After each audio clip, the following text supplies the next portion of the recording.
we're going to spend a lot of time talking about what we both think, Mike and I think, is the game of the weekend, San Francisco at Jacksonville.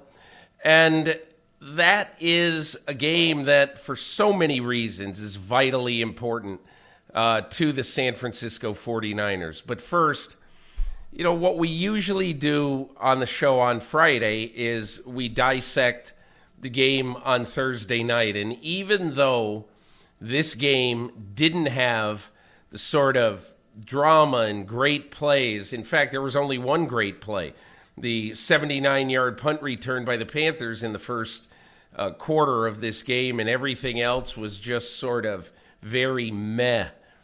In fact, I'd really like to know how Al Michaels kept a straight face through much of this game, because I know what he must have been feeling on Amazon Prime Video doing this game.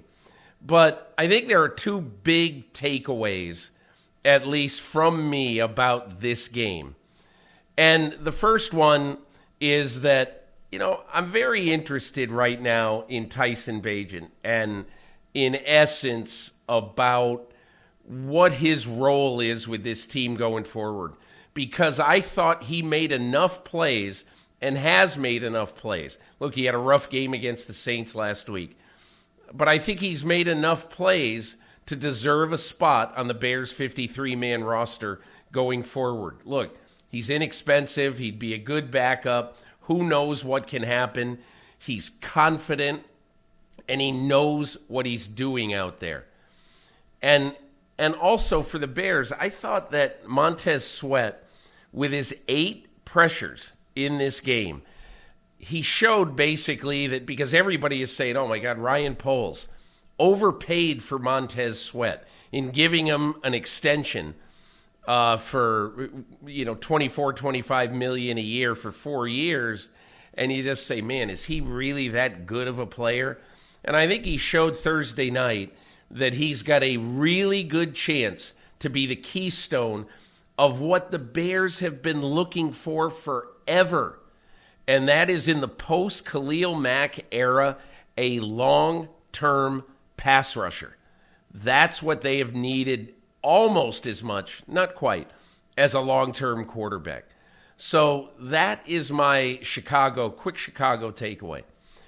My Carolina takeaway is that I would really like to urge all Carolina Panthers fans, whoever you are listening to this show today, get off the ledge and don't necessarily think, please, that the Carolina Panthers are in major trouble. And look, we've all seen this. We've all seen how good C.J. Stroud is. Do you want to do something totally fruitless? Continue week after week after week to bang your head against the wall because your team did not take C.J. Stroud. So what? It's a mistake. It looks like a big mistake right now, but that's the way life goes. Your quarterback, Bryce Young, is not hopeless. And I thought in the first half, he and offensive coordinator Thomas Brown, the play caller now, I thought that they had a lot of trouble dealing with the Chicago pressure. Look, they had trouble with the Chicago pressure the whole night. But in the second half, I'm going to show you a play that in the second half, to me, shows so much about why I don't think anybody should be giving up on Bryce Young yet. And I thought there were a couple of drives in the second half where he made some good plays. And there was a play, 4th and 6 with 12:58 left in the game, that you've got to make this play to have a chance to win. And on this particular play, we're going to show it to you later in the show. We don't have it right now. But I'm going to show it to you later in the show. And the reason I want to show you the play, and what really stood out when I watched this, is the calm demeanor that Bryce Young has. And look, the game, you could say, oh my God, it's a disaster. You don't score an offensive touchdown. You only have 2 field goal drives. So we've got the play now. So let me show this to you. 4th and 6, 12:58 left, fourth quarter. And I just want you to watch Bryce Young and how calm he is, and he throws the ball into a tight window right there. Watch him now as he goes to the right and on the run makes a throw, a perfect throw, right into the exact place, the only place it can go in tight coverage. And I only show you this because I know that the vast majority of people last night, or waking up this morning looking, oh my God, Bryce Young, another dud and everything. It's a disaster. They should never have picked Bryce Young. I saw a lot of things in this game, particularly in the second half, that I really, really liked. And look, their biggest issue right now, Carolina's biggest issue, and Scott Fitterer has to solve this, the general manager of the Panthers. He has to solve this. I think both in free agency, the number one priority, you're going to say, oh, he needs a big weapon at wide receiver. Okay, of course they do.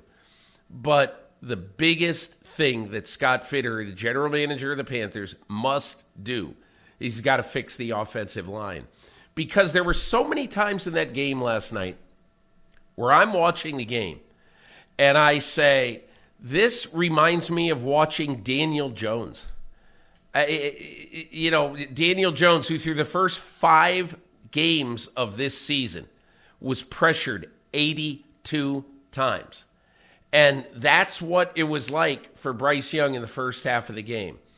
I applaud Bryce Young. After the game, he just said, hey, look, I've got to get better.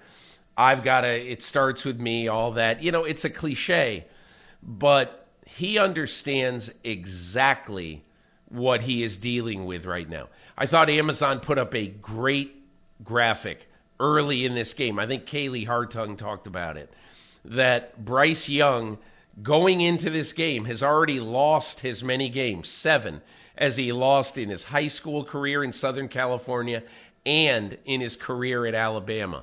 And so he is dealing with a whole different world. So I think that, and again, look, everybody in Charlotte, everybody who likes the Panthers doesn't want to hear, be patient, be patient. And I'm sure David Tepper, the owner of this team, doesn't want to hear, be patient, be patient. The worst thing David Tepper could do, again, would be to do something fairly knee-jerk, to do the Mark Davis thing, to just fire everybody and start over. He's wealthy enough to do so, but that is not how you build a continuum. That's not how you build a long-term good team. And look, I happen to think that Frank Reich is a good NFL coach. But the one trait that Frank Reich had, I don't know if y'all remember this, but when the in-season videos were done, I forget if it was Hard Knocks or if it was that sort of ill-fated in-season show that teams used to do. I think it was probably Hard Knocks, but the in-season Hard Knocks. But there was a scene late in that season where in the middle of a team meeting, Frank Reich finds out that a couple of key guys, have tested positive for COVID and won't be available to play that week at Arizona. And Frank Reich doesn't do this. All he does is he basically says, all right, let's figure it out. We're going to move on. And, because a team takes on the personality and the presence of a leader. And that is why this team right now needs to take on the presence of a flatline, strong person. They know it's a disaster. They see it's a disaster. And, it's awful. They're basically handing the first pick in the draft next year, and they will hear all of the issues. They'll hear everything. They will hear that, oh, my God, if you had the first pick this year, you could get one of the 2 great young quarterbacks from USC or North Carolina. And so what an idiotic move you made last year in taking a short guy. But all of that stuff cannot help the Carolina Panthers. Negativity can't help the Panthers right now. Hi, it's Mike Florio. Thanks for watching PFT on YouTube. Hit subscribe for the latest news and analysis from Pro Football Talk.